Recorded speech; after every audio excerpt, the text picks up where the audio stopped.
And depending on who you ask, the most wonderful time of the year may have already passed, or maybe it's just beginning tomorrow as the 39th annual Arby's Classic descends on Viking Hall in Bristol, Tennessee. The field featured 21 Division I commits last year. This year's bracket, mighty intriguing and stacked as well. 5 area teams will take the court this week. Tennessee High, Greenville, and Twin Springs, all returning from last year. Gate City and Dobyns-Bennett joining in this winter. 3 teams in this year's field won state championships last season. That includes the Green Devils and the Tribe. Now, the road for the local teams has often been challenging in the tournament, but coaches believe there's always a chance if you show up and compete.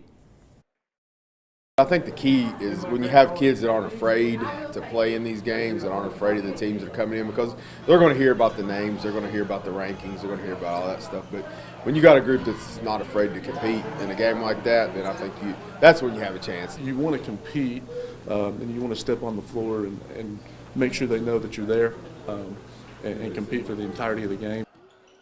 It all starts tomorrow with the Gate City Blue Devils. They'll open things up with a play-in game against Christ School out of Arden, North Carolina. The Greenies have 3 D1 commits on the squad. Tip-off set for 1 p.m. Then the hosts, Tennessee High, will face defending Georgia 7A state champs Norcross. That's at 4 p.m. And at 7, Greenville draws Trinity out of Kentucky. The Shamrocks are the 2017 Arby's champs. The Devils, of course, took 3rd place last year. Speaking of those Green Devils, the ladies will play host to some premier talent at the Andrew Johnson Bank Ladies Classic, which also tips off tomorrow in Greenville. Bullitt East out of Kentucky claimed the championship a year ago. The Lady Chargers not in the field this year. Still 20 teams from 5 different states will play in Hal Hennard over the next few days. That includes 6 local squads, and every school in Greene County will be in attendance, all of whom they were excited for this challenge when we last spoke back in October.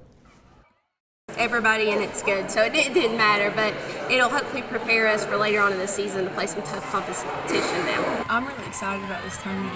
I've been playing it for 4 years. Well, this will be my 4th year, and every year it's progressively gotten better. The competition's gotten better. This is my last year as a Buffalo, so I think it's really good as a team and individual to see us grow and play these hard teams.